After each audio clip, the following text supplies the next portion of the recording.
Hello, my name is Christopher Ewen, and today I'll be speaking about a journal article from a journal called the International Journal of Advertising, and the name of the article is The Current State of Knowledge on Electronic Word of Mouth in Advertising Research.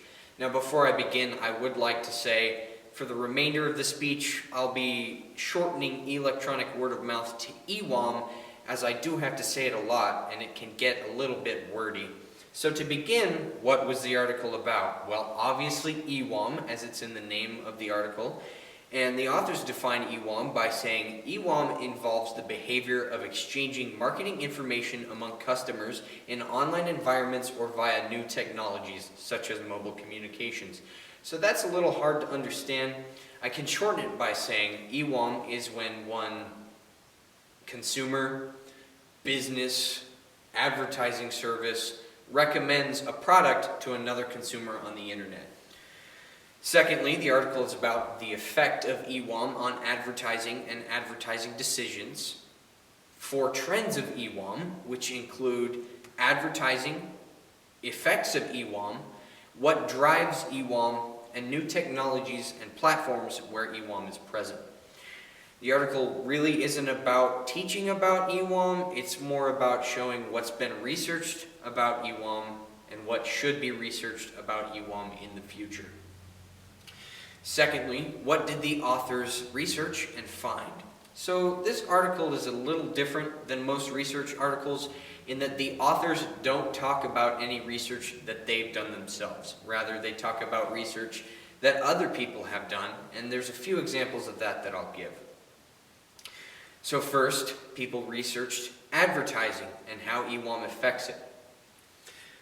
Some of the researchers studied viral marketing, considering it a form of EWOM advertising.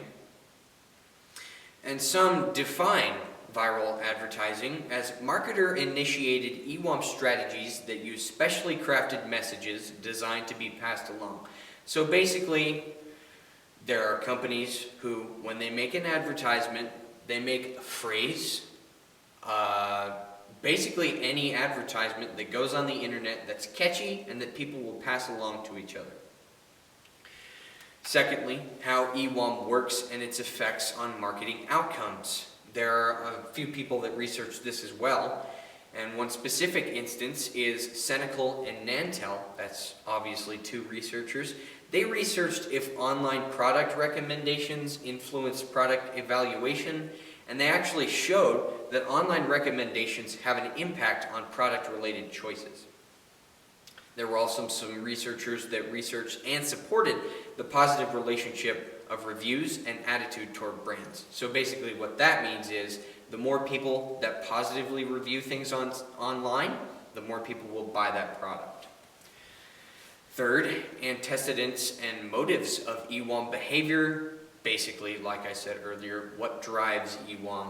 So some studies examined factors that drive EWOM behavior. Some of them just study what makes it happen. One such researcher is Hennig Thuro, and they researched the process that impacts consumer use of consumer opinion media and factors that lead to EWOM behavior. And they found that desire for social interaction, for economic incentives, concern for customers, and approval utility are motives that drive EWOM behavior. Fourth, advertising research involves new technology and platforms or channels. And social media provides platform for basically unrivaled EWOM. We see it every day if we have social media, such as Instagram or Facebook or Twitter. People are always telling each other what products they like or don't like, and companies are constantly advertising on those platforms. So I'm going to finish this speech by talking about the 3 recommendations of how EWOM should be researched in the future that the authors give. Firstly, the effects of EWOM using a new ad type, which is native advertising.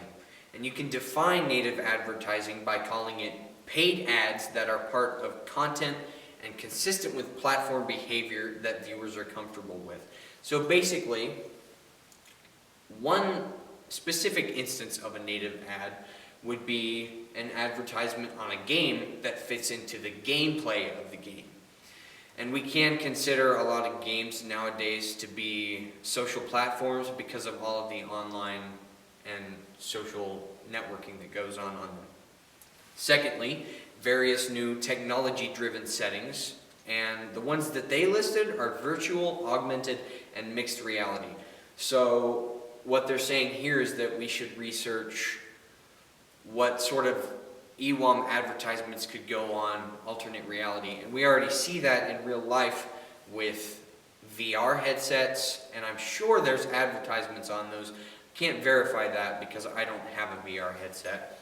But lastly, in the research proposals, is viral advertising for pro-social relationships, which this just refers to people providing help and resources to others.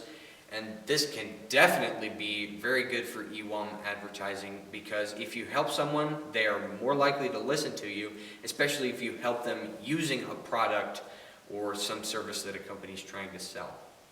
Now, to conclude, well, the conclusion in the paper, rather, talks about the importance of EWAM, the amount to which it could grow as time passes and advertisement changes, and how policymakers should create rules that lead to ethical EWAM advertising and protected customers.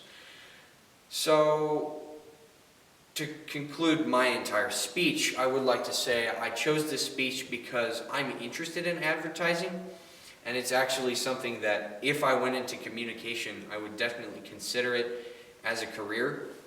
But this caught my attention. I like this journal. And I would like to say thank you for watching this video, and I do look forward to watching the speeches of my classmates.